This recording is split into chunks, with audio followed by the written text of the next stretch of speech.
Yep. Well, let's start, and I will keep letting people in if they come later. So I think I will put in mute everybody just to let you know. Okay.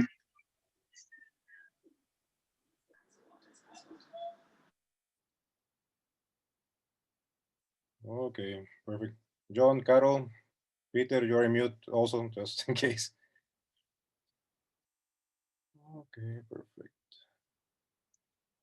So let's start. Well, welcome everyone. Let's give me 1 second. Okay.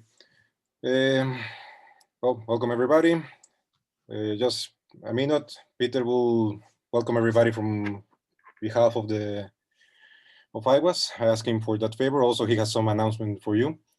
But just to let you know, this is the second seminar that we are doing about refereeing. We did the first one with Carol, John, and Eduardo last month, I think, if I'm not mistaken.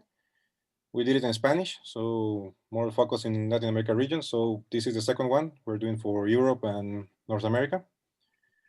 And well, this is part of the activities that we are trying to do more often, if possible, especially to help new countries that are starting with our sport. And hopefully, because I know that here we have some experienced referees, but could be also a good refresher for everybody. Um, just to let you know, we are recording these sessions. They are going to be published later on YouTube and on IWA's website. So you can go back and review as many times as you want. And well, right now I put everybody in mute. Just try to keep it like that so we don't bother Carol and John when they're presenting. And John asked me to everybody, all the questions that you have are more than welcome, but let's just try to put them on the chat. Carol and me, we are going to be checking the chat, and we're going to be answering on the way. This doesn't mean that you're not able to talk. Just let us know if you want to say something, and we tell you when to ask. Um, I think that's it from my part. Peter, if you want. So, hello everybody. Thank you for attending this, and thank you first for Alberto doing this hard job to prepare all the things, and thank you for, of course, John and Carolina to host that seminar here. Um, I love to see a lot of common and familiar and not so familiar faces. I'd just like to tell you, if there is any question you'd like to ask, don't hesitate because now in my duty taking care of Europe, I like to force a little bit these uh, actions in Europe, and I like to welcome everybody of here, being in that family of our um, community, taking care of wheelchair fencing and having a lot of fun and a lot of desire. Thank you very much. Probably I can add a little bit. Sorry, Alberto. I can add a little bit. You know, we are planning to do the same thing like you experience now in this um, referee course. We like to do that the same thing with coaches. We are planning that in somehow end of the February. So I like you, please stay in contact. Be in contact with Alberto. He is the key person to give you the information. And then we like to do also this a coach course where people experience how and knowing how to do and how to start with coaching in wheelchair fencing. Now I'm done, so I don't need to talk. Perfect. Thank you very much, Peter. Okay, Carol, John, all yours. And if you need anything, just let me know. All right. I just want to reiterate, first of all, reiterate what Peter said. Welcome to all of you. This is terrific. This is how we can start to grow. I want everybody to understand that this is not the referee seminar that gets you your IWAS license. This is an introductory thing so you understand what wheelchair fencing is about. We have a full program for seminar testing and preparation for World Cups. Do that through me, through the referee commission, and through the IWAS office. If any country is interested in having those seminars, when we're allowed to leave our own countries, I guess. That becomes the issue. All right, let me get this going. And it's not what I want. All right, I need to share the screen with you. It is this one. There we go. So this is our today's session will be an hour, between an hour and a half. I'm not exactly sure. We'll see. Depends on your questions and where we go. We will be discussing the basics of wheelchair fencing and Epee. Okay. So those of you who are not familiar with IWAS and international wheelchair fencing, we are in fixed positions on the piste. Those of you may be familiar with power chair hockey. They literally have chairs that move, ours don't. And another thing to consider is that we are a separate entity from the FIE. But many of the FIE rules and the basic fencing rules of the FIE we follow. We have our own set of rules that complement and take some of the things away. All right. So I'm Jon Moss, that face. Can everybody see this, by the way? Anybody not be able to see this? Okay. And this is Carol Anzolin from Brazil. I want to thank Carol and Eduardo Gomez specifically for really generating this particular presentation. The Spanish version was terrific, and I don't speak Spanish, and I spent 3 days just wrapped up in it. We've abbreviated a little bit, but it's fantastic. All right, Carol, it's all you. Okay, so hello everybody. It's nice to see that you are all interested in our seminar. So to talk about a little bit, to start to talk about wheelchair fencing, we go back to history. So the Paralympic movement started with Sir Ludwig Goodman, and he was at the Stoke Mandeville Games. He was the pioneer in that kind of movement that helped especially the British injured guys from war to develop something. So the first time that that there was a Paralympic game was in 1960, and the logos, the first logo was only in Tokyo in 1964, but we had one logo that had all the colors the same as the Olympic Games in 1988 in Korea, at the Games of South Korea, but the IOC claiming that this could get confused, the Olympic and Paralympic logos could get confused to be all the 5 colors.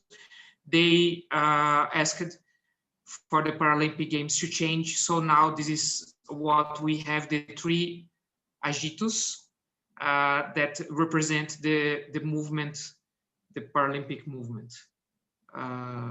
Next, John, please. So who is eligible to be at the wheelchair fencing? So people who has a not repairable injury. So this is the important part. So if I broke my leg and I'm fencing, I'm going to heal in some point. So I'm not eligible for wheelchair fencing. So it must be a not repairable injury, and it must be an injury that gives you less or some restrict movementation problem. So if I have a problem in my arm, for example, it's not a problem of movementation, of moving, so it's not eligible for wheelchair fencing. So it has to be something that gets in the way, let's say like this, in your movement and not repairable. So here it's some, and I don't want to get really technical on that because I'm not a doctor, but just some examples that what are the eligible groups. So impaired muscle power, atetosis,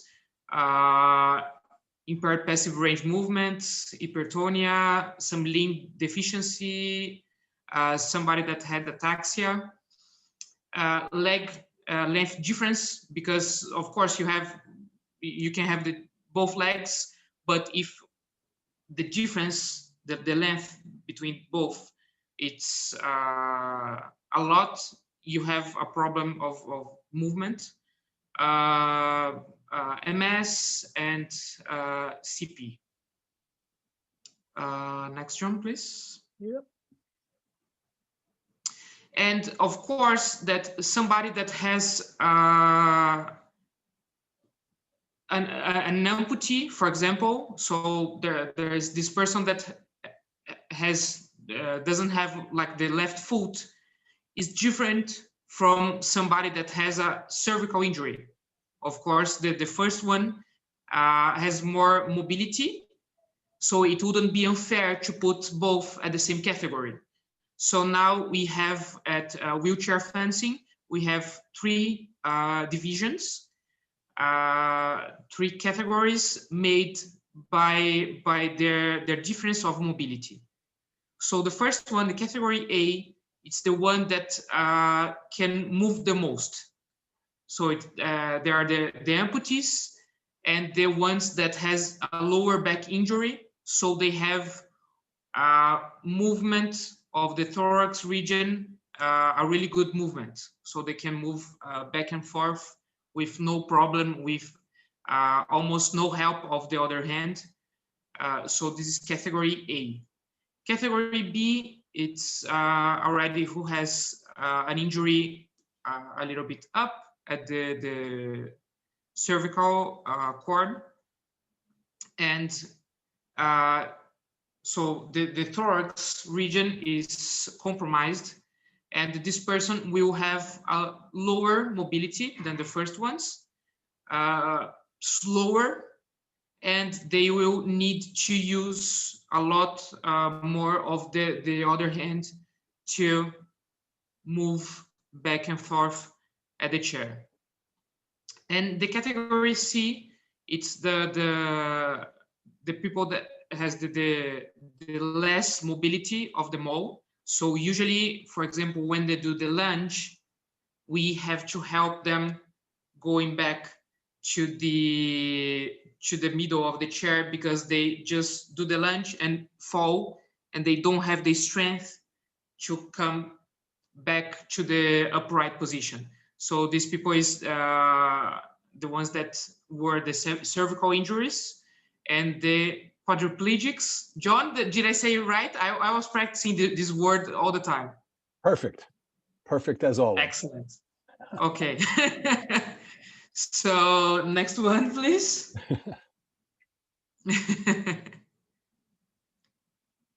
So, and of course, when you start with an athlete, we got every time we get this kind of question. So I have an athlete that has this condition and got shot, for example, at the thorax. So he's category A, he's category B. How can I know that? So of course, depending of the injury, we have an idea of what category your athlete is going to be. But so you send all the medical information to IWAS, and the people that makes the classification will have an idea of what your athlete can do or cannot. And so when this athlete comes at the first competition, someone of the IWAS team of classifiers will do a bunch of tests, movement tests. So we'll ask them to, pick something on the floor, move side by side, and see what this person can do, and give points to these movements to see if this person is category A, B, or C. Of course, there are some injuries that stay worse and worse with the time, as MS, for example. So one athlete can be, for example, category B, and in a couple of years, because his injury develops, he can go to category C because his mobility has is less than before. So we have to reclassify some athletes because of their injury. Okay, next one. So this is a sheet that shows a couple of the movements that our classifiers at IWAS will ask for the athletes to do, and how they ask them to move to get the grades, let's say, like this.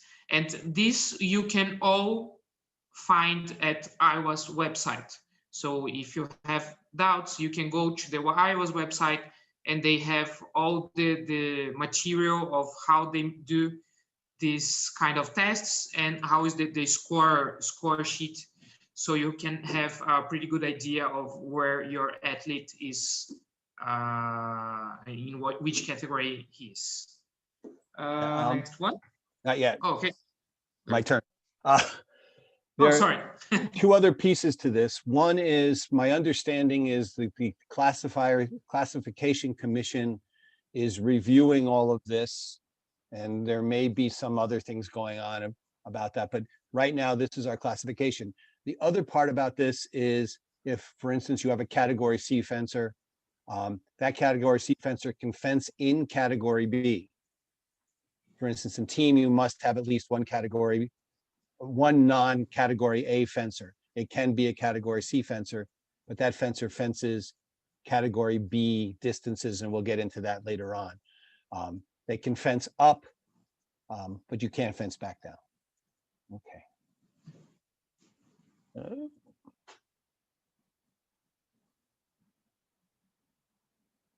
Okay, so one of the things about wheelchair fencing is we have ailments. You'll see leg spasms quite often, and the leg will just start vibrating up and down, up and down, up and down. And the athletes who are competing against somebody who has this problem immediately relax, and we let that leg get under control. We are not allowed to penalize for delay of bout or any of that if what's happening on the piste is a result of their ailment. One of the first things I discovered when I was refereeing was that many of the athletes in 1996 were catheterized. And as a result, they may have had to leave the piste to use the toilet. If it has something to do with their ailment, you have to let them go. The reality is most of these athletes want to compete and they try to take care of that beforehand. Many of the athletes will come up to you and say, I need to use the toilet, I'll be a little bit late. And if it's has something to do with their element, you must allow it. Most of them are really good about that. We don't really have much trouble with the delay of that situation. John, we have a question here about how the reclassification gets in the way of the ranking. So if the athlete is category B and then goes to category C, how does it work in terms of ranking? It's the points you earn in the category you fence in, as far as I know. I don't track that very much. I do know, for instance, there was a US category C fencer who his entire career in the Paralympic Games was fencing category B. When there are events that were category C, he had no points. He was just put into the system as a category C fencer. He had a big advantage because he'd been fencing category B for so long. I hope that answered the question. I'm not positive. And they asked also if the referees get involved with the classification. And I would say no, but if we see someone that is moving more than it should at his category, we can ask to the classifiers to take a look, right? Exactly. And there's limits to when you can get during the season. Now, of course, this last year is crazy, but there's a limit to when you can get reclassified. Countries can challenge the classification of athletes, and the classifiers will then examine the athletes and watch them compete and see if there's something afoot, if you will. I hope that answered the question. Yeah. Okay. All right. So here's our chair. If you are really interested in, if you find yourself interested in really doing this, I recommend you learn the specifications of the chair, the 20 centimeters here, the height of 53 to the base of the cushion being 10 centimeters, and another 15 centimeters to the top of the back of the chair. These measurements are important. During the course of the prior to the competition, this will go through the armory and be checked, and there are stickers everywhere. There'll be a sticker on the frame, there'll be a sticker on the cushion, there'll be a sticker underneath the cushion. On the wheel, there's a wheel guard, and the wheel guard will have a sticker on it. Of course, as in all other competitions, the head referee will bring the list of things that were inspected, and we'll let the referees know.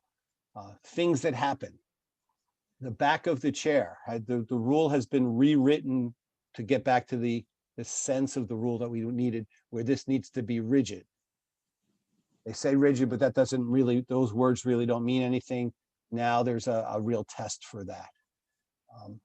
The guard on the unarmed side, if you notice on the weapon side, this is a right-handed chair. There's nothing. There's no arm piece, there's no guard, anything on that side. That's so they can move. On this side, there needs to be a guard, the side guard. Doesn't really show it. Up through this last season, it has been generally a piece of black plastic of some sort. The referees commission has asked the semi and rules to change that to something clear, uncolored material, so that, and you'll see when we look at Epee, you'll see why, so that we can see in and see if the fencer is lifting from the chair in Epee specifically, but it'll help in all weapons. Okay. Much of this has to be insulated. because for the grounding issues, it's just like anything else, like in the rest of our sport, we have to be careful of the flow of electrons. Another interesting thing is this gets inspected, and sometimes athletes are a little sneaky and they put a couple of extra gloves underneath their cushion and the back, so they're a little bit higher and leaning forward a little bit. When they're caught, they are black carded. We had that at the World Championships in Korea. So that's something a referee needs to pay attention to. Okay. All right, John, if I might just add something really quick. Yeah. The rules change that you have said about the rigidity of the backrest and the side guard that is transparent. They have been approved, but they are not applied yet. Just for everybody to know that they need to start making the changes and everything, but it's going to apply after. I'm not sure it's after the games Tokyo? or next year. I don't remember. Yeah, I don't remember either. I think it's after Tokyo. Yeah. I'm hoping we can get the plexiglass in there earlier, but yeah, maybe some already start changing it. yeah. Okay. So what we're seeing here are two different chairs. The chairs need to be adapted to the athletes. This is where the classifiers role comes in again. You'll see when we start showing you some of the video, athletes have all sorts of different applications. This one has a seat belt. For instance, the one from Turkey, I think that's Turkey, isn't that Turkey? Yeah, Turkey has the seat belt. The one on the left has a platform for the feet, as opposed to sometimes they have separate pieces, sometimes they have nothing, depending on what their disability is. The chairs get adapted for the athletes. The arm guard, can you see my cursor when I move it around? Yes.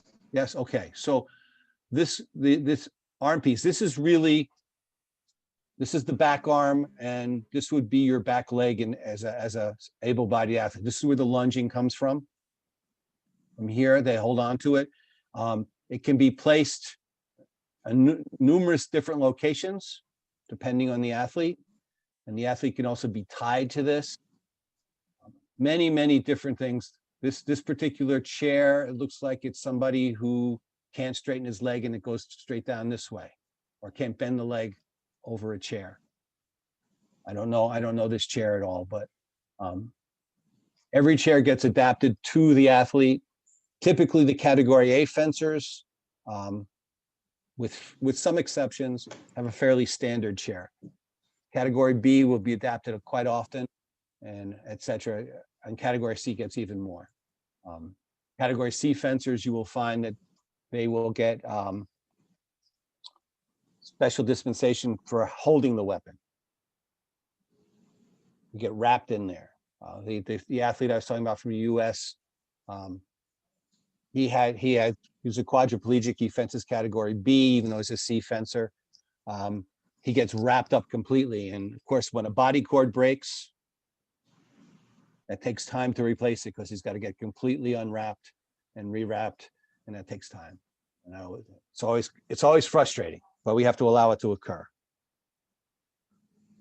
All right. Yeah, and all these adaptations, they have to be approved by the material control. So if my athlete needs, for example, this special cushioning, I cannot just do and start fencing. I have to get this approved, these changes approved by the material control from IWAS. So we do not have some cheating. Yep. This is, I don't remember which number this is. All right. So these are couple of different, well, we have 3 different frames we're showing. This particular one, it says 110 degrees. This is the basics. This is for 2 right-handed fencers. It's set up that way. The frames need to be reversible so that, for instance, this particular portion of the frame could be rotated. You'll see this in a future picture, so that a lefty can fence against a righty. And then they both get rotated so the lefty can fence against the lefty. I don't know how many of you are familiar with the frames. Here's a very basic frame. The wheels come into a firm location, this lower left, and there's a bar between them. We'll talk about that bar in a minute. Something similar here. And this is a nice frame. It's there's several really nice frames out there. My favorite is the French frame, but that's personal. They're very lightweight and easy to move around. This is, again, you'll see there's I don't know if you can see the bar in between the 2 platforms. This bar there's a handle here. Some frames have a handle like this. Some have a wrench that you bring in and you work with it. That's to move the chairs in and out to set the distance. Does this make sense to everyone? For those of you that are also involved in coaching, these are expensive. There are available, I think, on the IWAS website. I know on the US wheelchair website, you can, for about 50 euros, you could build a very functional frame. I coached at a university, and we built 2 for $50. So it wasn't too bad. John, there is a question that could be related exactly what you are talking right now. That they ask, how much is the cost of a chair? I don't know the cost of a chair. And does anyone? Alain, maybe you know? He's a coach with France. But this depends of your country, right? Yeah, I think I might be able to give a quick answer to that, because there are several brands. There are some big factories. There's very big ones in Poland, in France, Italy have several that are producing. But usually the athletes who are competing at a very high level tend to go to these companies to make the chairs. But the reality is that for training, national competition, everything, I think everybody's trying to build the chairs in their countries. And that could make it a lot cheaper. Our chairs are really not that complicated in that aspect. If you follow the rules, but it's not like the tricycle that they use in athletics or the wheelchair basketball chairs or wheelchair tennis, that they are a lot more sophisticated. So a lot of people are making in their own countries. And just to add a little bit of what John said, with the frame, the same situation. There are several prices of frames, but or maybe I will look to share later. I have a photo from Peter and Mirani when they're working there in Austria, and they are using pallets as frames, and there are several options. And the IWAS website has a version that you can make very easy, very cheap.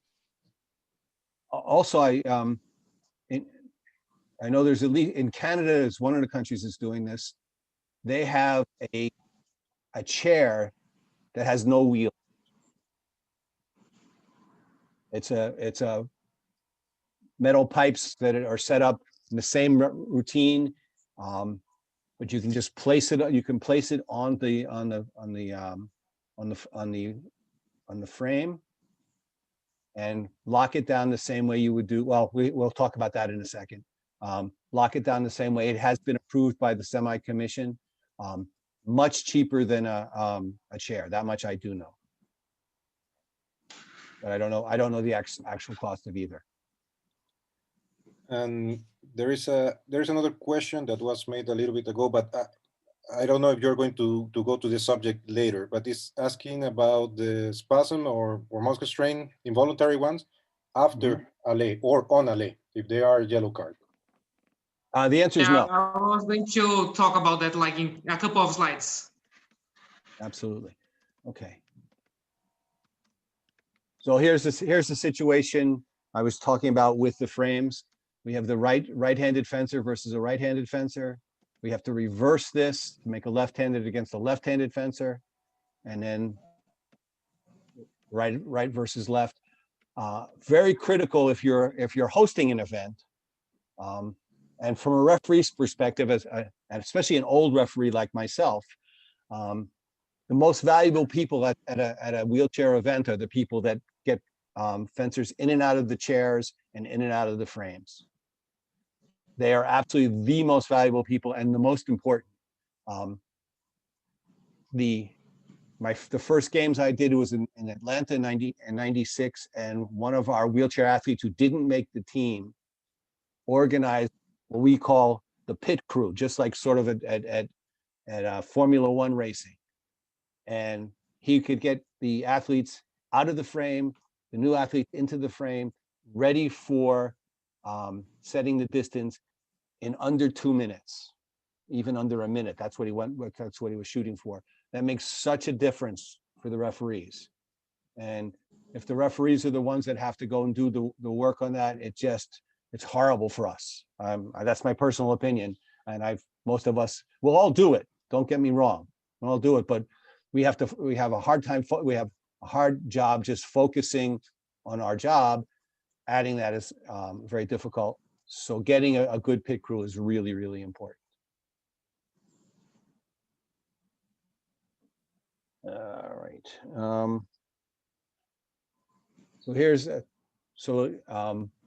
I guess through IWAS, you can take a look at the instruction manual, how to handle this particular frame.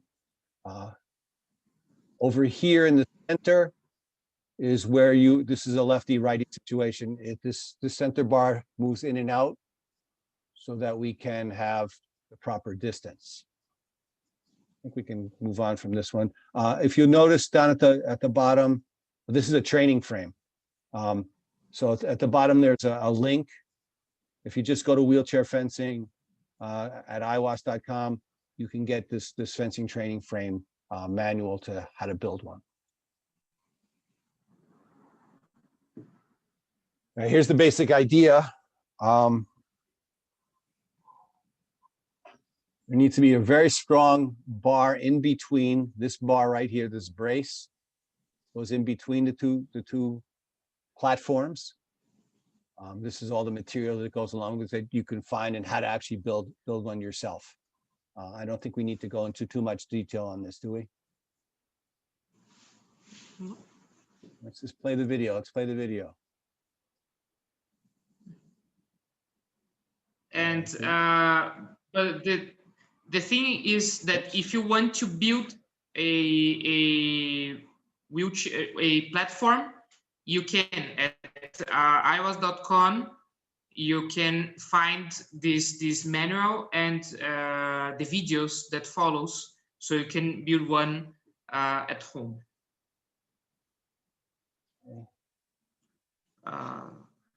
All right, this is so, you, Carol, I think. Jon said, what? I think this is you, right? Hey, it's me. So as Jon said, the important thing, one of the important things in a wheelchair fencing competition is to get the athletes in and out the piste, because this is what takes time.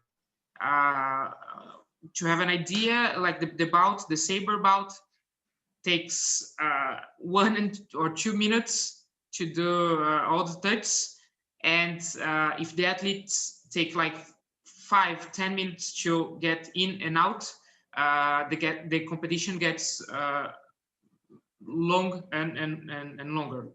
So this is an important part. So the crew that is working with the organization is important. So they put the athletes one platform for each, and as Jon said, there is this bar between the two platforms and a handle, so you can get the two athletes closer or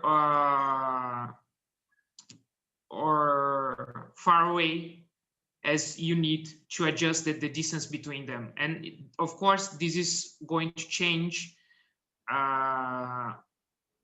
because of the difference of size of the wingspan of the athletes. But we are going to talk about this later. John, next, please. Okay. You'll notice these guys in the green shirts in the back. That's the pit crew when we were in Egger.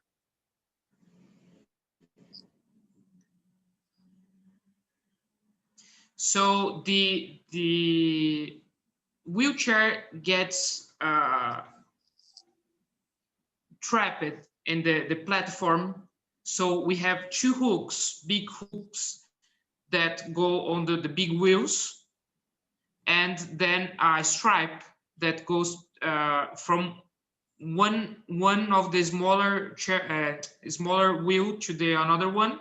So the important thing is that the wheelchair doesn't move. It gets attached to the platform. And this is the handle that we were talking about. So it's really easy to move the chairs far away or get closer. So once you put the chairs at the platform, got the both hooks, the stripe, get the athletes on the chair, and then you adjust the distance between them with this handle. Next one, John, please. Oh, this is video time. Hang on a second. So I'll we stop have this a couple of videos to Yeah, show I you. have to get those videos up. Come on, what's going on here? Stop this.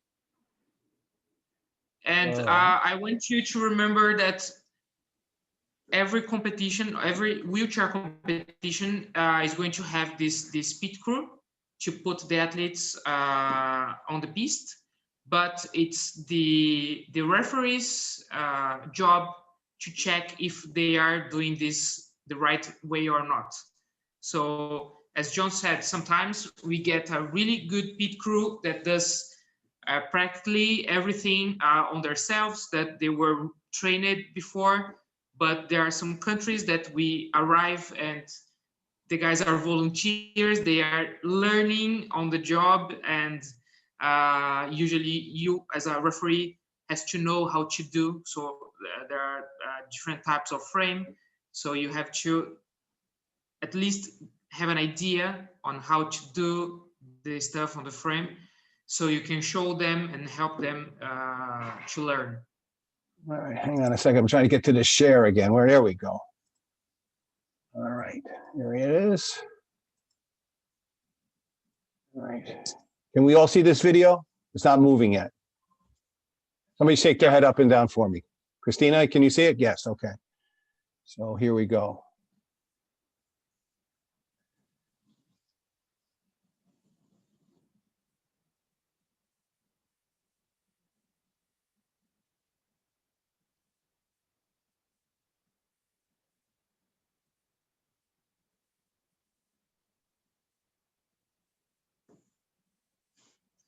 John, for me, the video is stopped. So it's breaking a lot. Stopped? Let me start it over, Yeah. see what happens.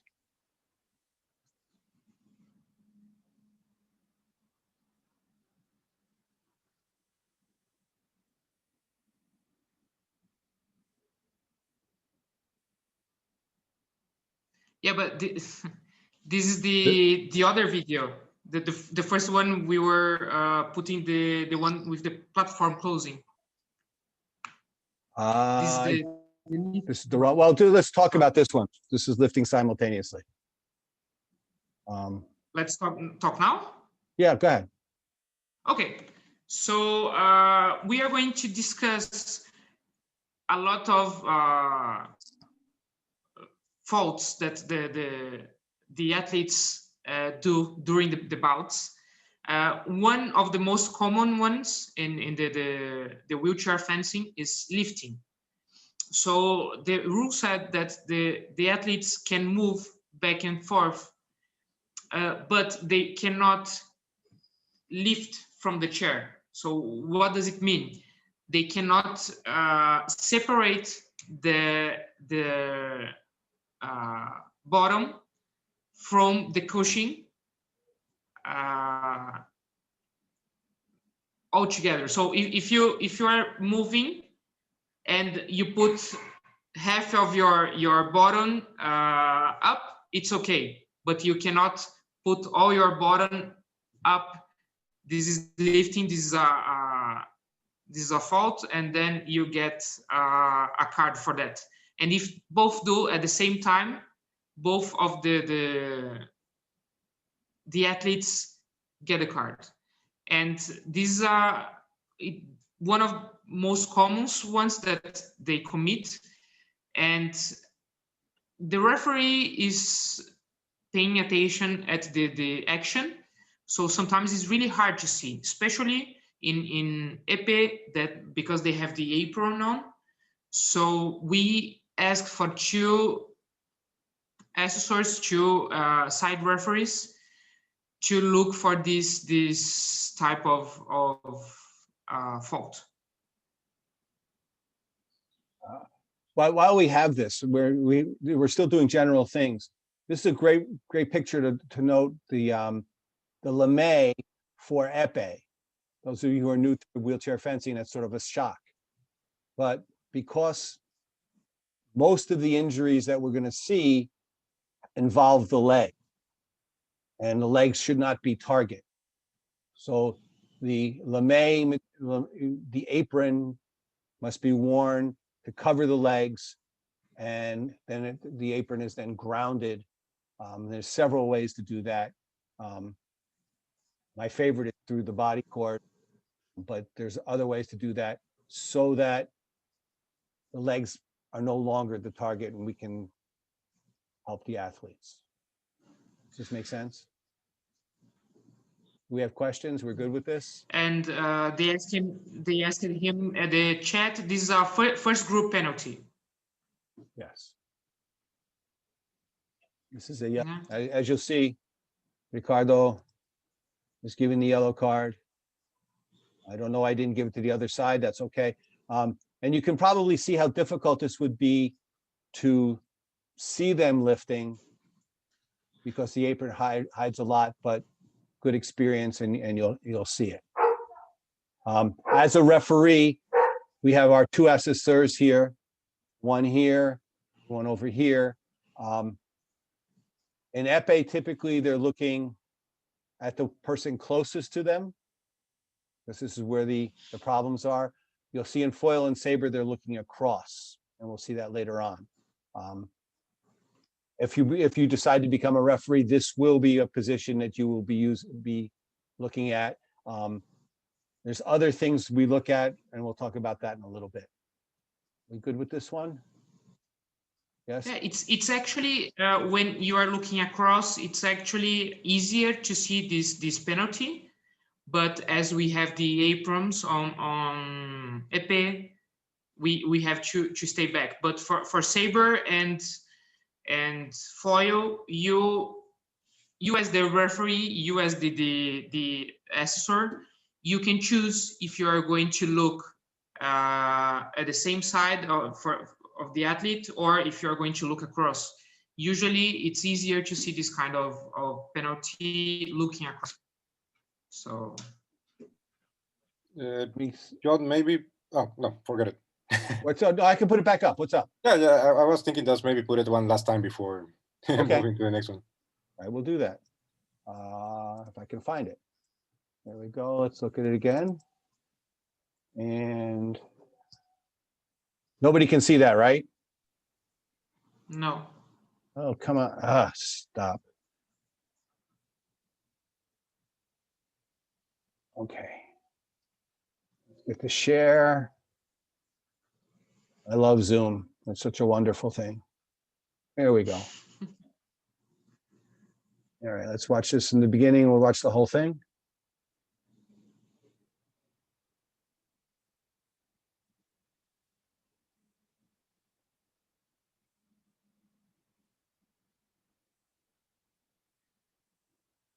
See how the 2 assessor referees, they put their hands up.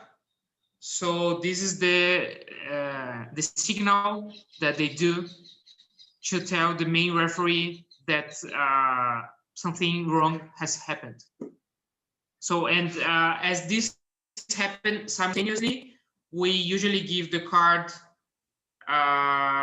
like for the guy on the right, and then the guy on the left. You know, one hand to this side and one hand to this side, and not the cards at the same time. Okay, once again, this is causing me trouble. Why is this doing this to me? There we go. And It's the other video now? yeah, Yeah, okay. I just have to get to the share and Zoom and we're good. There we go. Excellent. Here's it. Can we see this new video? Our pair of Yes. lefties. All right.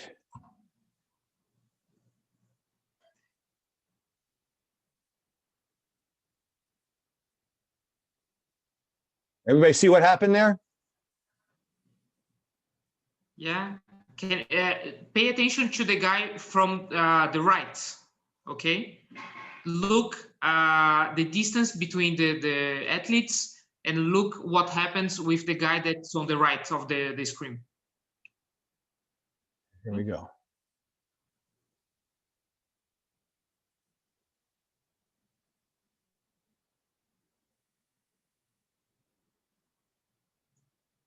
So I don't know if you were able to see. I know that this sharing depends on your Wi-Fi connection, but the platform actually closes.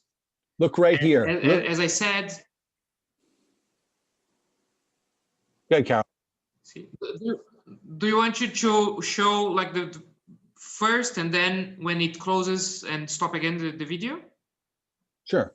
So watch, look right, I'm circling with my cursor. Watch this area right here. This is something we're responsible for.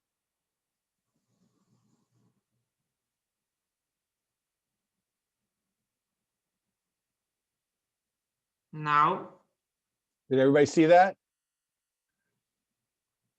So what? So can you see the distance got closer because the volunteer, the crew, didn't lock the handle in the middle. So you do the distance, you take the distance, put the athletes in position, and as this thing is made to move the platforms, you have to lock it so it doesn't move anymore. And somebody forgot, and so the distance changed, so they have to make everything again. They have to take the distance again because it's not the distance they used to make the bout. And so this is important because the referee has to check if the pit crew did everything they were supposed to do. So it's our job to see if this was locked the right way or not. Everybody okay with this one? All right, let's dump it. And we have another video. Yes, one more. Going. All right, and this one is, yeah. Let me just get it shared.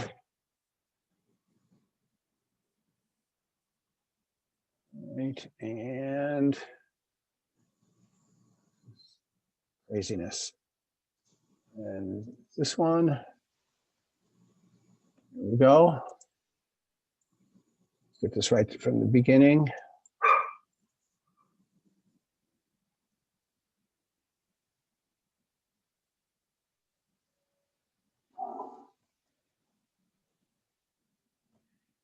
So in this case, and this happens a lot in FIE as well. So look now, the guy from the right is testing, and the alligator from the guy from the left has come off. So it's exactly the same rule as FIE uses. So this happens. If you see that the alligator comes off, you have to stop the bout.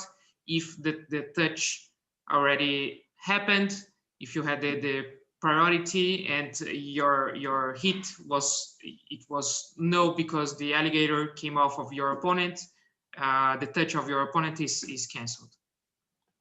And one of the things about the alligator is the connection to the reel, if you will.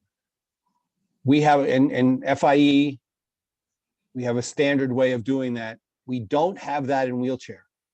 For instance, if you clipped on the alligator and fixed the end of the reel cord, it'll pull off every time these guys lunge. So many times they just put it between their legs. And invariably we'll have this issue where just like we have seen,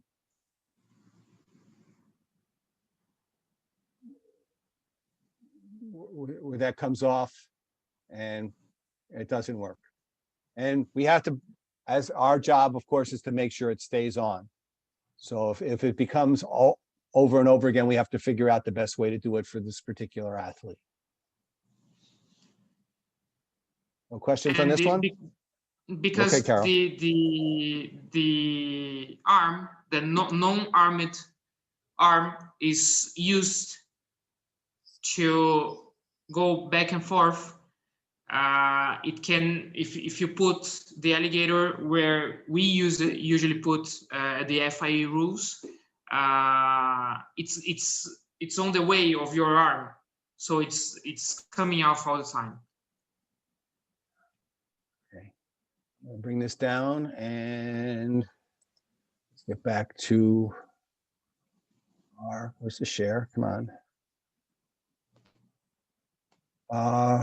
Somebody asked a question. I see. Where's our?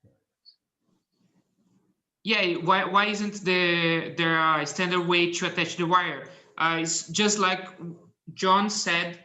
The problem is depending of the way that the person holds her chair. The alligator is coming off. You know, so sometimes we can put here, and it gets easier for the alligator to stay on. So that will depend of the person that is fencing and how this person handles her non-armed, where she grabs the. How can you say the thing that you put your arm on at the chair? The armrest, the handle? Yes. Yeah. Yeah, the armrest. So where she or him grabs the armrest or the handle that they use, it's going to get on the way of the alligator. So sometimes we usually put here if there's a lot of problem. Because if we put down, the alligator is coming off.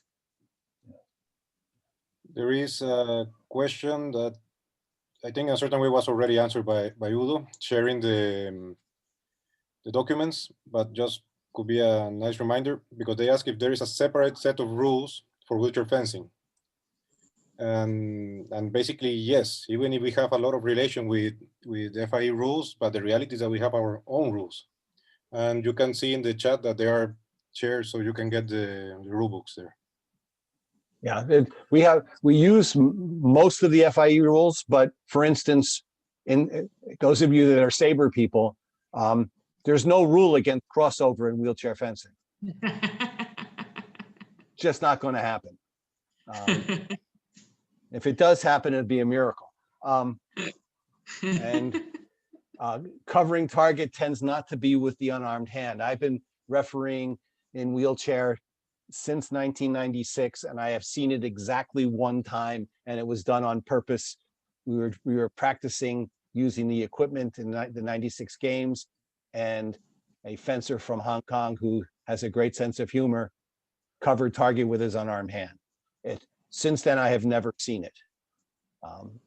I've seen using the head, I've seen using even the legs, but never the unarmed hand. So some of the rules are kind of silly. Actually shortly, and sometime next week, the heads of the four basic commissions, the semi, referee, rules, and classifiers are meeting to discuss some rules interpretations that the referees have said that we have a little problem with, and we're going to try to straighten that out and make it a little better. If you decide to take the referee course, the real one, the one for licensing, you'll hear all of this. So very critical in wheelchair fencing is the distance between the fencers. And it can get very contentious between the two fencers for 1 centimeter or less even. And so it's very, very important that referees pay really good attention. We have a couple of things that have been added recently that I think are really terrific. So when we take the distance, the fencers must sit straight in the middle of the chair with shoulders relaxed. If you want to do an experiment with yourself, take your arms and spread them wide so you're pointing at either wall or where you are, and then squeeze your shoulder blades together, and you can see you shortened your arms. And if you relax them, it goes further out. And we need to make sure that they are in the relaxed mode when they're doing this. And you'll see fencers manipulating that to try to get a little closer, a little further away, depending on their opponent. And if they continue to do it, you yellow card them. You give them the group 1 penalty for delay of bout. I've had bouts where both fencers were playing games, and after 2 minutes of that, I just took the yellow card, I put it in the middle, I said, fix this, make sure you guys are set. And it took care of business. Because it is a very critical piece. In 2016, after the games in Rio, added to the rules was a wonderful piece. And we'll see it in a couple of bouts later on. There's a stripe that's, I guess it's about 2.5 centimeters in width in the center back of the chair. It's centered there. Make sure it's in the right place. And it's also centered on the back of the lame or the back of the epee jacket. And when they come on guard when they come on guard for the distance, those two stripes must line up. And when we get to another video that has this, that's more recent, we'll show you that more clearly. It's got to be aligned. This is where your assistants are going to come in very, very handy. Because they can, if it's a lefty-righty situation, for instance, you can't see their backs. They will judge if that's in the right location, and it will also tell you if the shoulders are too tight or not, are too loose. In all 3 weapons, the athletes with the shorter arm chooses the distance, either the shortest distance, the one they measure, or some distance between the shortest distance and the maximum distance of the other person. And there are advantages to this. I could go back to our category C fencer from the US who fences category B, very little mobility, and he had a short arm. So he would take the long arm person's, and saber especially, would take the long arm person's distance and then lean back, and then the long arm person couldn't reach him, so he could hit him. That was a nice tactic. So the one with the shorter arm can decide, but can't make it any shorter than the distance that he measures to. In epee, and we'll see this in a minute, in epee, the point comes to the outside of the elbow, and the arm is put where the upper arm is parallel to the floor, pointed at their opponent, the elbow pointed to the opponent, and the forearm is straight up. And we will show you this in a minute. In foil and saber, It is now to the inside of the forearm. And this is for category A and category B. In category C, we move each of those another 10 centimeters. So in epee, it would actually come to the inside of the arm. And for foil and saber, approximately halfway up the bicep, depending on who the athletes are. Are we getting any questions on this distance? No. Okay, good. All right. And okay, so here, let's look at this red circle. You can see this white piece right here. That's at the center of the back of the chair. And you can see that on this chair as well, and on this chair as well. And maybe the one with Brazil, the upper left, is really good. These two, the stripe on the jacket and the stripe on the chair must line up. And you can see this is lined up very nicely on the right. So he's seated properly. He's also relaxed, but he's not doing anything at the moment. Does this make sense to everyone? The skunk, we call it. In addition, you're going to find our worker bees, pit crew. They're helping the athletes plug into their weapons. They're going to help on numerous things on this, and so we need to keep that. And as a referee, please thank them. So, the referee in the upper right is making a mistake, but we'll look at the one otherwise. You can see here on the upper right, the fencer on the right has the upper arm is parallel to the ground. The forearm is straight up. This is in saber. The assessors are making sure that they are relaxed.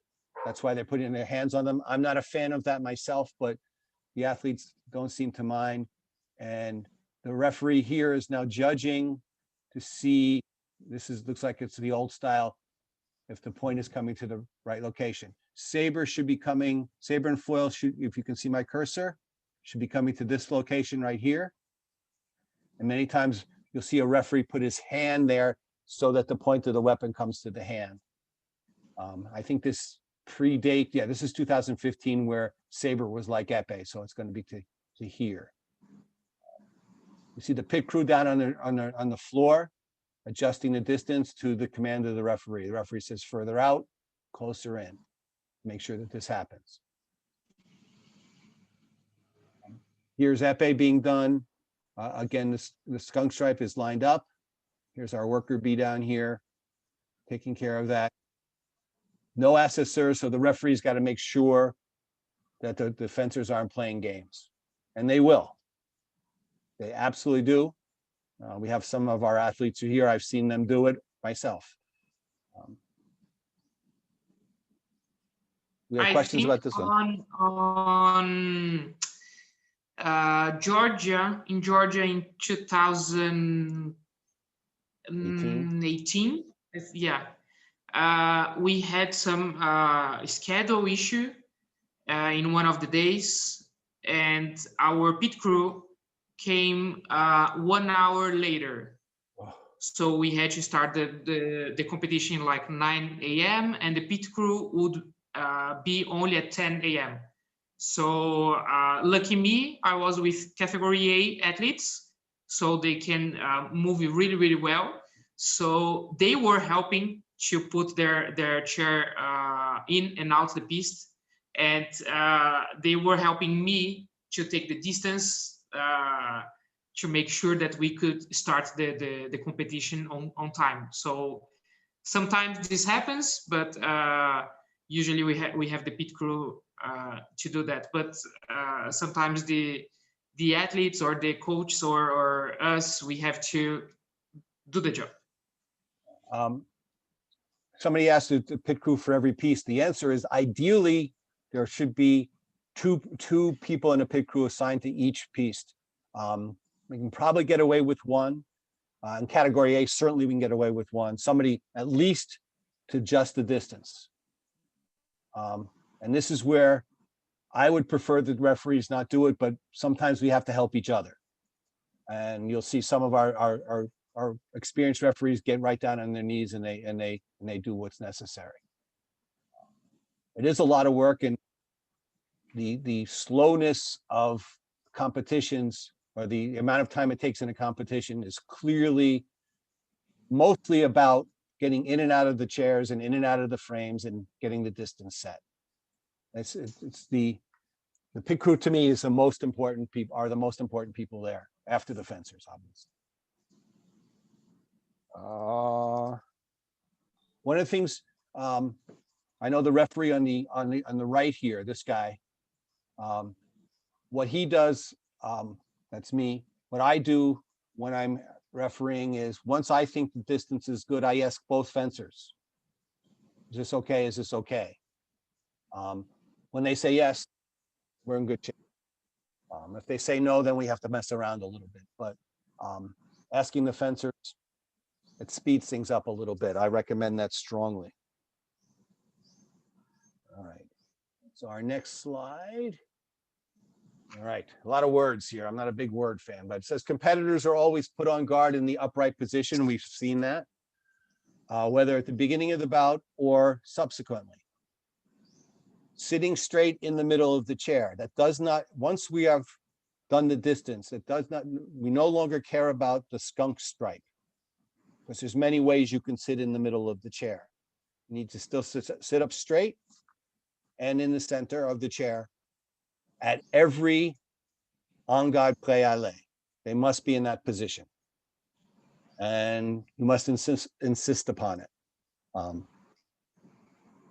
The weapon arm not extended, just like FIE. You can't get on guard with your point in line. The blades do not touch when they come on guard. And this is critical here. The points of the weapon do not go past the opponent's bell guard. Very, very critical.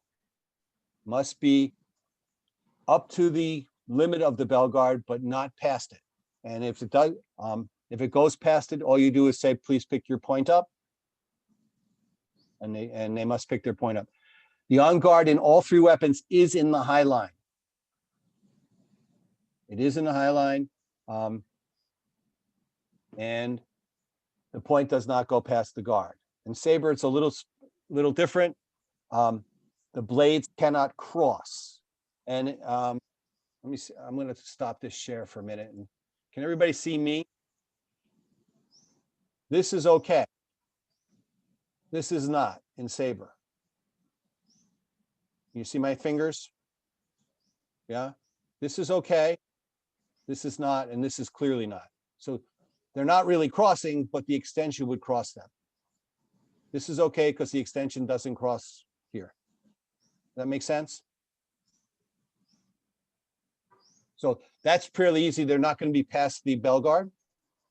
They will be in good position. This is no good.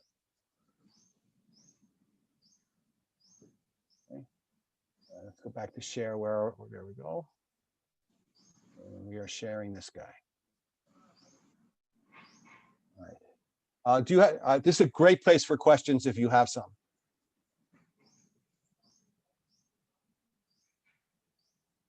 I guess we're that good, Carol. Excellent. Yeah. All right. Let's go to the next slide.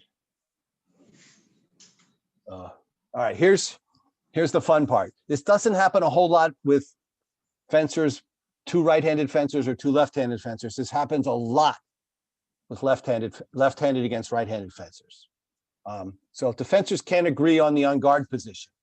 So for instance, let me end this share. We'll go back and I'll show you what I mean. So we get on guard and foil like this, and I want to be on this side, but you want to be on this side. No, I want to be on this side, right? As a left-handed fencer, one of an association of left-handed vegetarian referees, Udo and myself are charter members. I want to be on the outside, but the righty wants me to be on the inside, and we play this game. Do you understand what I'm saying? Okay, so what we do is first we say fix the problem. Let the athletes fix the problem. If they don't, then we draw lots. And so I assign the first play alley to the fence on the right, the next one to the fence on the left, and we alternate back and forth until they stop playing the game. It doesn't happen very often. Once we say we're going to go to draw lots, they settle down and take care of it. And so the second paragraph here is about doing something before alley. Once we say en garde prêt, the fencers must be motionless. They must be seated in the center. They must be seated straight in the center of the chair, en garde position. The proper en garde position, points not past the bell guard or in saber, not crossed at all. And they must be motionless until we say alley. Very critical. Obviously, those of you who have not seen wheelchair fencing, you could see by just the short videos you have, they are very close. There's no 4 meters between them. And that's also important for the referee. In my mind, when I say prêt, I'm also talking to myself. Am I ready? Because something is going to happen immediately. When I get out, they're on their way. So we must make sure that they're centered and they're not gaining an advantage by sliding to one side or the other, sliding forward or back, leaning too much. All of that has to stop. And then when you say prêt. I No think questions? here, John, we can And- go back to the question that was made some time ago Okay. about an involuntary. I was going Okay. to say that, Alberto. So some of the guys in wheelchair fencing, their injury does not allow that they can be motionless. So they have a little spasms, and this is the way that he cannot not move. So in this case, this guy is you have, as the referee, you have to pay attention to see that the guy is as motionless as he can be. So if he spasmus or something related with his injury, with his condition, makes him move a little bit, that's okay. You just have to be sure that this is not the athlete trying to get an advantage on his opponent. So But typically, if he has a spasmus or if he has something, it's okay. But and this happens in category C most of all. But you just have to make sure that he's trying to be as motionless as he can be, and he's not trying to cheat. So very typically, even in category A, I think of Roberto Stern, who occasionally when you've been fencing for a long time during the day and maybe not enough water, the leg will start to vibrate. As soon as that happens, you call a halt and let them recover that piece. They still need to be motionless. We don't say fence, we don't say alley until the spasm goes away. So we say halt, the spasm stops. The opponent will always point it out as well. Stop. And then when the spasm stops, then you go, then you continue. Motionless is the key piece. And I would say 99.9% of our athletes can do it. When they have a spasm, we have to wait for that spasm to get under control. All right. Other questions about this? All right, Carol, you're up. So as we Salute. were saying, one of the penalties that's really common in wheelchair fencing is the avanale. So when I say en garde, prêt, both of the athletes have to be motionless. If the athlete moves before, as I say, aller, this is a penalty of the first group, and we call halt and give a card. If we called halt, and of course you say en garde prêt, and move it, and for example made a touch, and you called halt, you give the card, and this touch is annulled. We have a video for this, right, John? No, we didn't. No? We didn't do Okay. it. Okay. There's many ways this can, another- but we should talk about this. There's many ways this could happen. It could be their body moving. It could be their point starting to, I'm gonna get out of this mode for a second so we can see. So once again, if you take a look at what I'm doing, this side, sometimes you might see a fencer doing this. Very slowly. That's a vantale. They must be motionless. They might be twitching. They must be motionless until you say LA. And they're very tuned into your voice. So if once you start, that's enough. That's we also didn't really, with Yeah, go ahead. the shoulder. So they are, because they are so tense, they are going to play. So you say en garde prêt, and it does like this. So it doesn't matter if the athlete is straight in the arm or not. If he moves some part of his body, this is an avanale. And some of the athletes, they have this,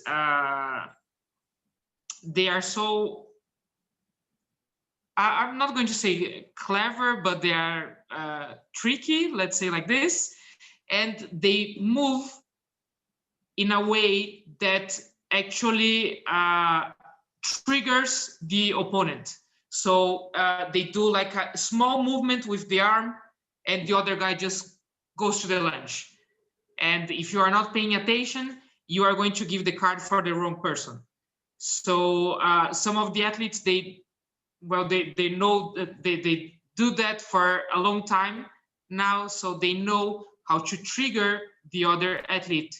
So you give the card to the wrong person. So you have to be really focus, well, all the time, but at this fault, this penalty, because it's really common, and the athletes can do because they are nervous, they can do because they are anxious, but they can also try to trick you or trick the other athlete.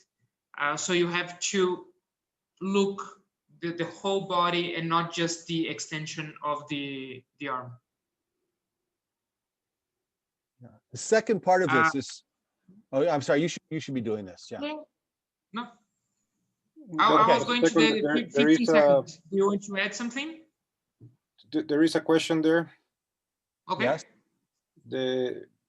So specifically in Epee, but I think it could be also for foil, that one athlete is holding the blade under, not crossing the guard, but not crossing the blade, just like under the blade of the opponent, if that's possible. No, it needs to be in the high line, especially in Epee.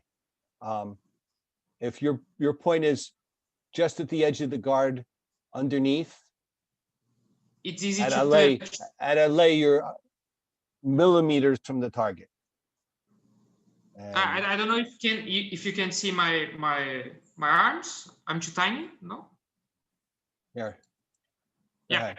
Okay. So as John said, you are here at the high line. Imagine for Epee, if I'm starting like this.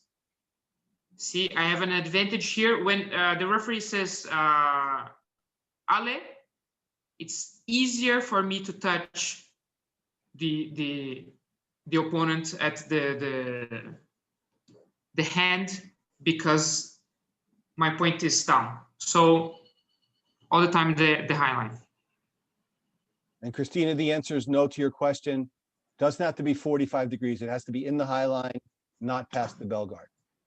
If it's like this, like this, like this, as long as they are crossed, not touching, not in, at the high line, not passing the bell guard, it's okay. We don't have an angle, like a right angle to do it. These are the two rules we have here are very specific to wheelchair fencing. Although I guess we're seeing a little bit of this in the FIE level, the Avant-Alley and Sabre specifically. The 15-second rule, we have non-combativity just like able-bodied fencing, FIE fencing, but we also have one-sided non-combativity.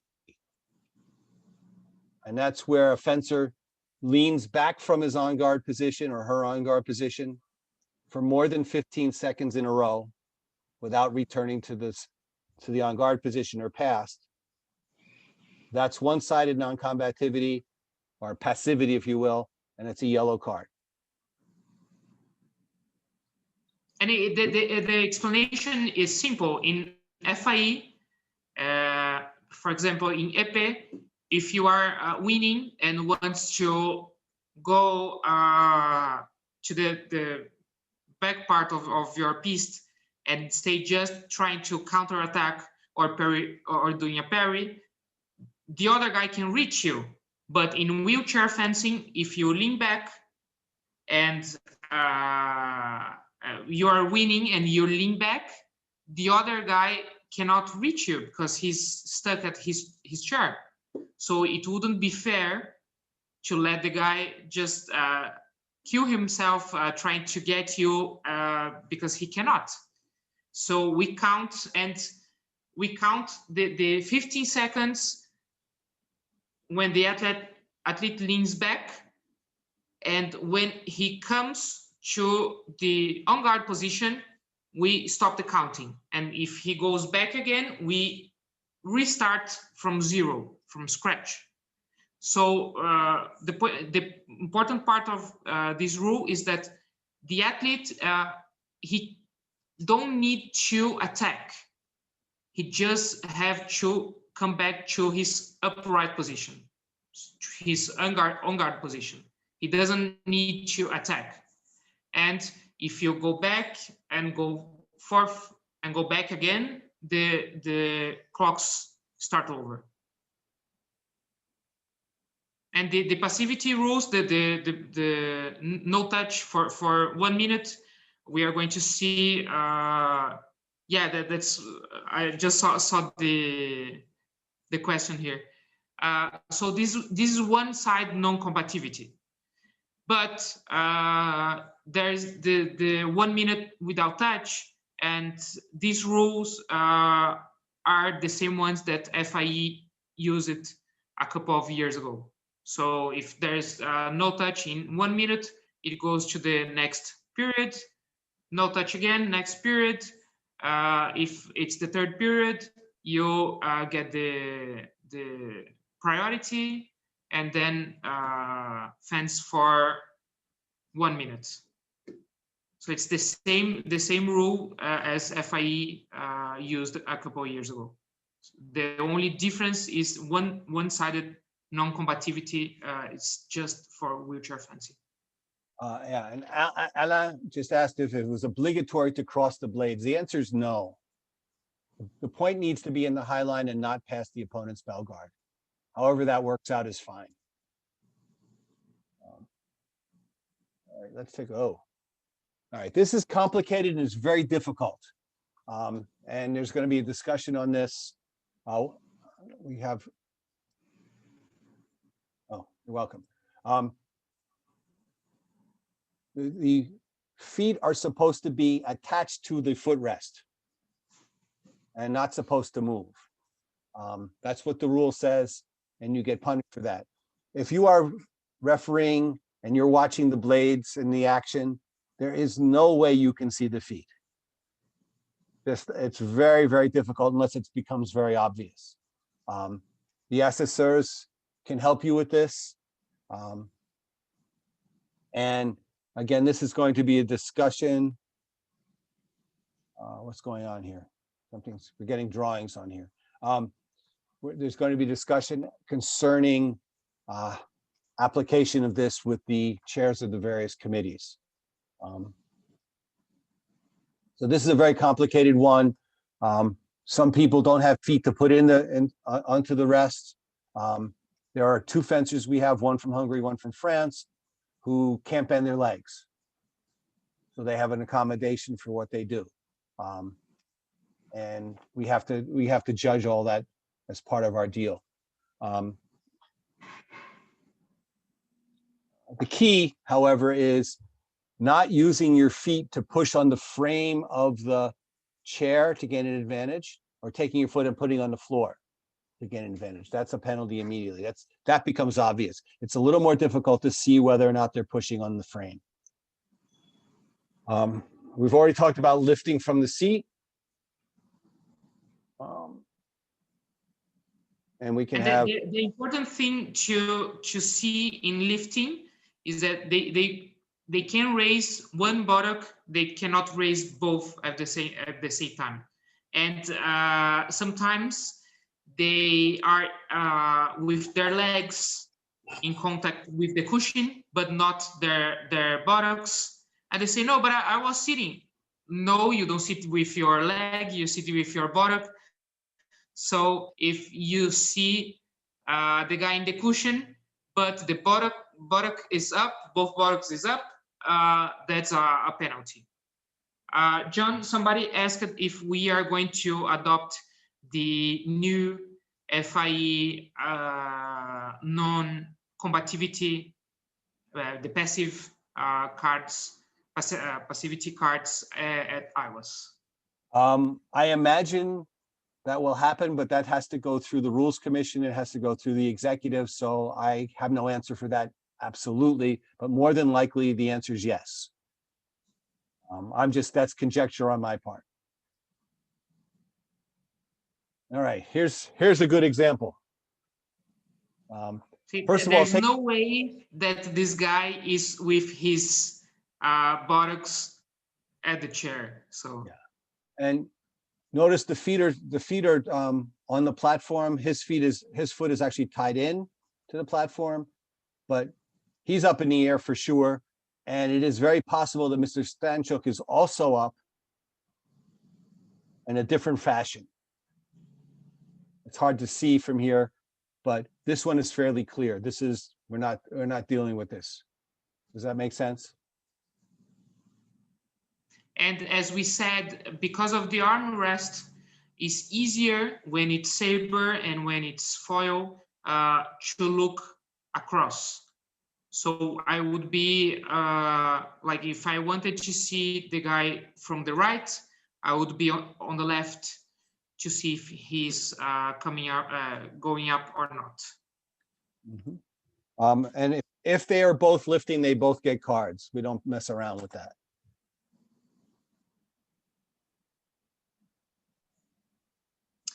So here we are going to see, this is the rules that, as Alberto said, you can find at iwas.com website. You can find the whole technical rule there, and this is I just took the prints of the ones that are on now, and I don't want to get rule by rule. I just want to point it out, the ones that are different from the FIE. These ones in red that are the ones that we are checking the news, right, John? Mm-hmm. They are the new ones. and they were not putting in practice yet because of the COVID. But this one is related to material, so I don't want to take to get much time on that. Everybody should read this on their own. Yeah. I think So it's just, you know, if you don't have the name on your conductive jacket, you know, you should know that before the competition that there's no things to discuss here. The ones that I want to discuss, and this is the table for the first group of penalties, and the ones that we have here that are different from FIE, it's the first one, deliberate changing of the sitting position. So as we said at the first of at the beginning, before you say en garde prêt à aller, the guy has to be on his en garde position, not leaning back, not leaning forward.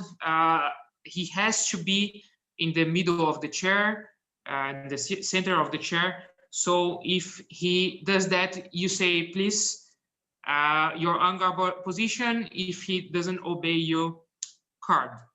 The second and the third one, leaving the piece without permission and turning back to the opponent, this is not going to happen on wheelchair fencing, or at least they are going to be really, really difficult to do. The same thing is to covering or substituting your valid target with your non-armed arm. So you can, in wheelchair fencing, put your mask on, or even the leg up, and this is covering, and this is a card.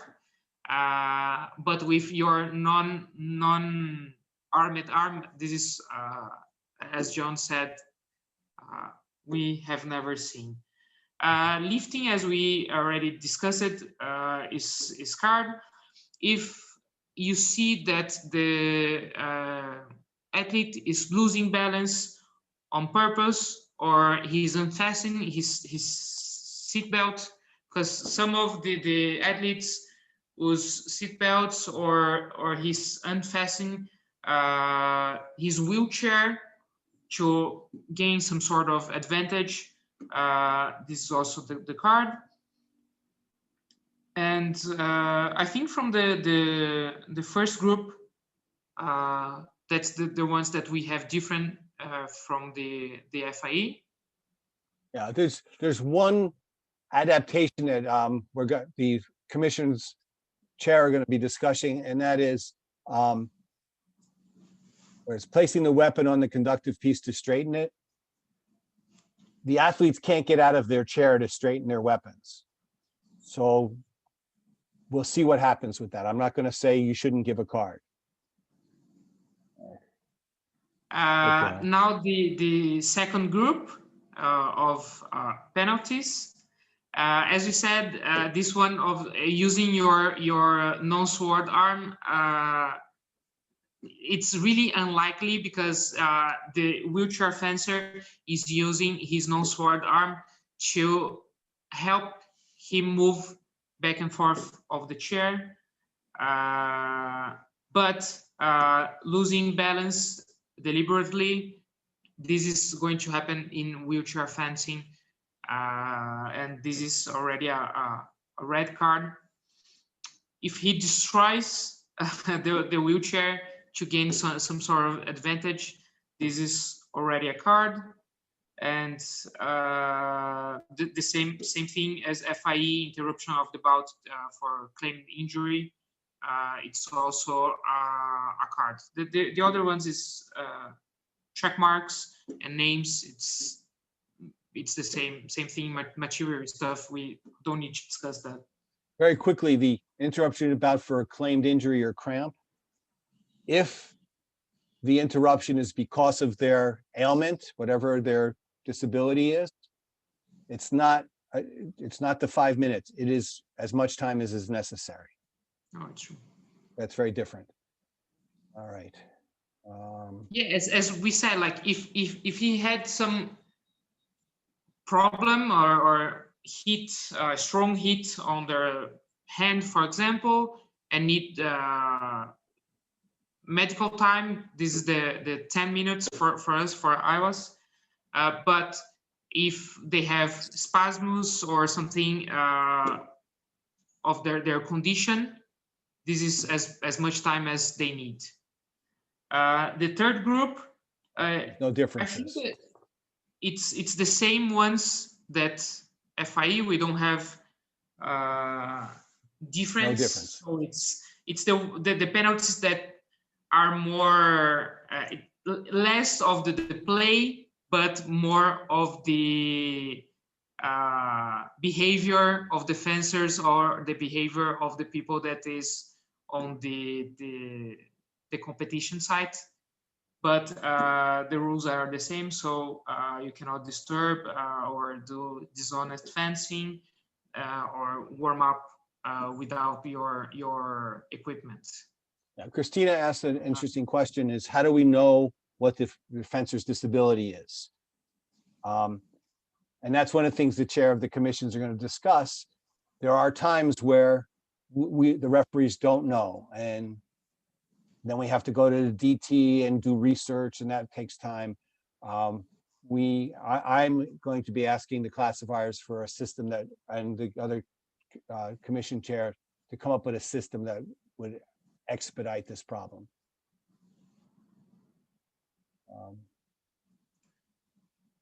There's nothing different here.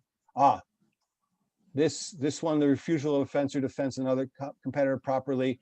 We see that in FIE as well. The black card is the same as FIE essentially, right? Yeah. Yeah, I think that the only one that the fraudulent equipment, as John said, now we have to check the fencing equipment and also the chairs. So what happened last year in Korea was that this girl put some stuff at the cushion. So the cushion, so they did the material check. The semi-approved her chair, and then after her chair was approved, she opened her cushion and put more stuffing on it so she could be higher.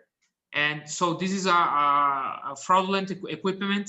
So we also have to check for the chairs, and this is a black card. The question was, did I say 10 minutes for an injury? I hope I didn't. I hope I said the 5. It's not, it used to be 10 a long time ago, but FIU rules for an injury, same, no difference. Sorry, I think I said 10, it's 5, sorry. Okay, well, I'll teach you better. All right, so here we have an on guard position. The fencers are straight, up and down. This is now we're into epee a little bit now. The points are not past the bell guard. You can see this guard is very low, so it's still above the bell guard, but not past it. The other part is, where does the apron go? The apron goes across the hip bones and downward, and the back of the chair is valid target. And what you'll see is most of the fencers take their aprons and put it over the back of the chair. That's a little dicey if the back of the chair is above their hips. Like I'm sure the fence on the left, her hips are higher than the back of her chair, so she could cover that up. I think the fencer on the right, these are different fencers than are actually fencing, I think. But her hips are below that, and if they put the apron over the back of the chair, nobody ever says anything about it. We'll talk some more about that at another point, I think.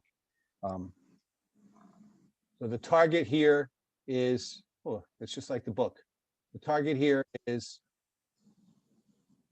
above the hip bones. That's why we have the aprons.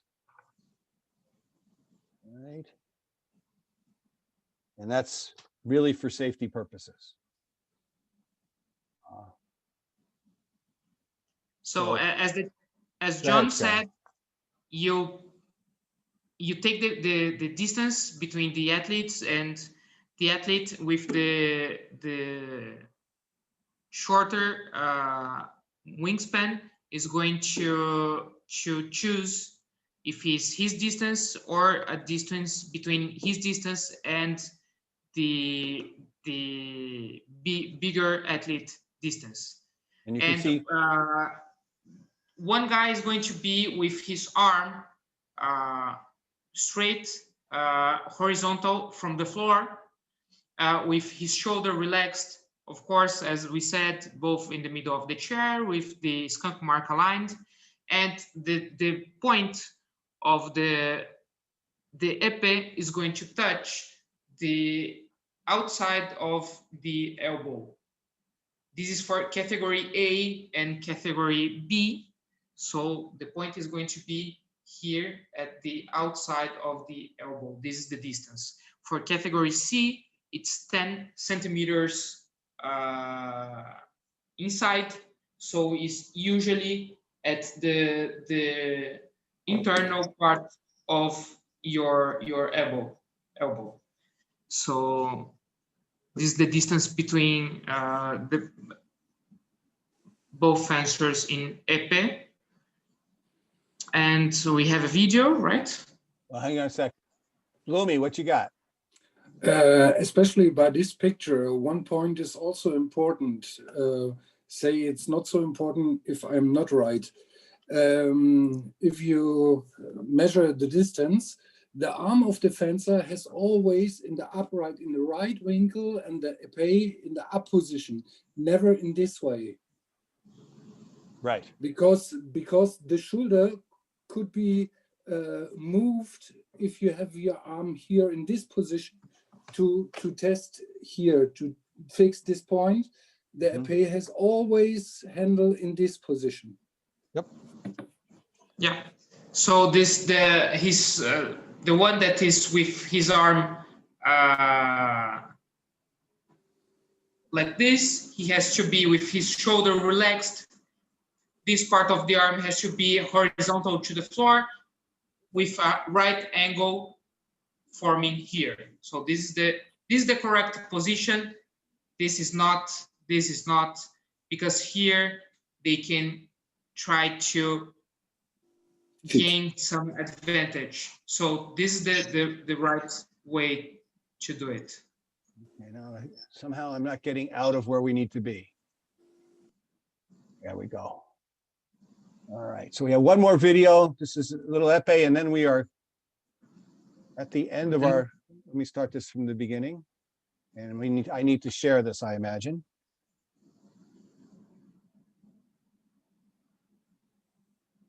Oh, come on, you know the mouse. Come on.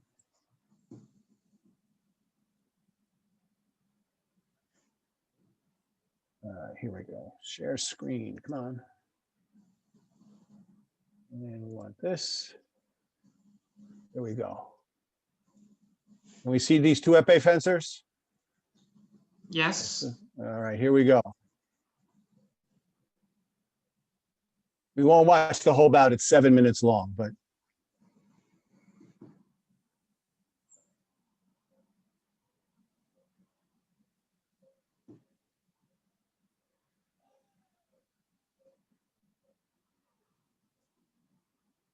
I don't know if you noticed that the fencer on the left is actually making the frame bend. In previous games, there's been fencers that are so strong that they actually break the frames. It's okay.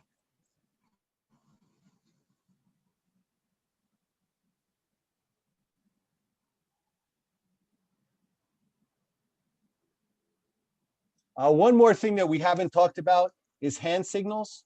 Hand signals in wheelchair are identical to the hand signals in FIE, except for one thing. When you say allez, do not move your hands inward.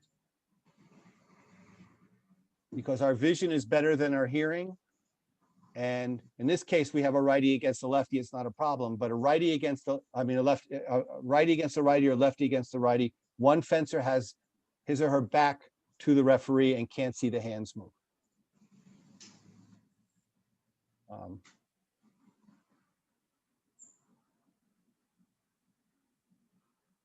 You'll notice the referee started the time and moved his hands in.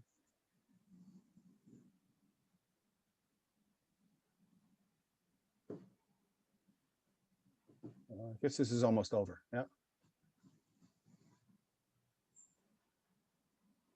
And one thing important in Epee is that as they move, the apron usually moves as well and gets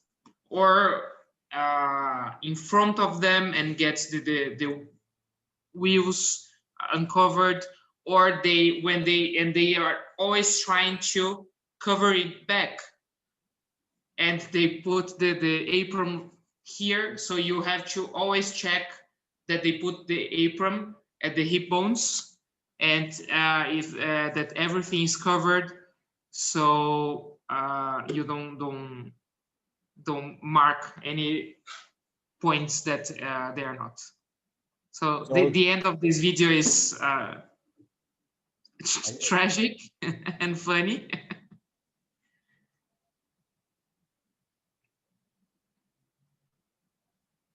See, as the guy is leaning back, the other one cannot hit, and well, Yeah, that's what he had to do. yeah, and there's several things he did wrong on the right. Besides, you can see his feet are now pushing against the frame. Okay. All right. So that is our basics and Epee presentation. We'll see you tomorrow for foil, I hope, and for on Sunday for Sabre. If you have no further questions for today, and you have some for that was raised today that you want to ask tomorrow, you're certainly welcome to do that. And just remembering this presentation is being recorded, so they will put on YouTube at IWAS channel pretty soon. And if you want the presentation, we can send an email to me or to Jon or Alberto, and we can send it to you. Okay. Just right, a reminder to everybody, the link to each session is different. Just remind that in the email that you receive for every day. So just be careful with that. The one from today is not going to work tomorrow. And as Jon said, if you have any other question right now, but if not, if you still have questions for tomorrow about today, just ask and we can start with that tomorrow. Okay. Have a good evening or morning, wherever you are. Thank you, everybody. Thank you very much, everybody. Really appreciate the presentation. Thank you. Thank you. Hope to see you guys tomorrow and Sunday. Thank you very much. Stay well, be healthy. Ciao. Ciao. Ciao. Bye. Thank you. Thank you. Thank you so much. Have a good night. Have a good evening. Thank you very much. Bye.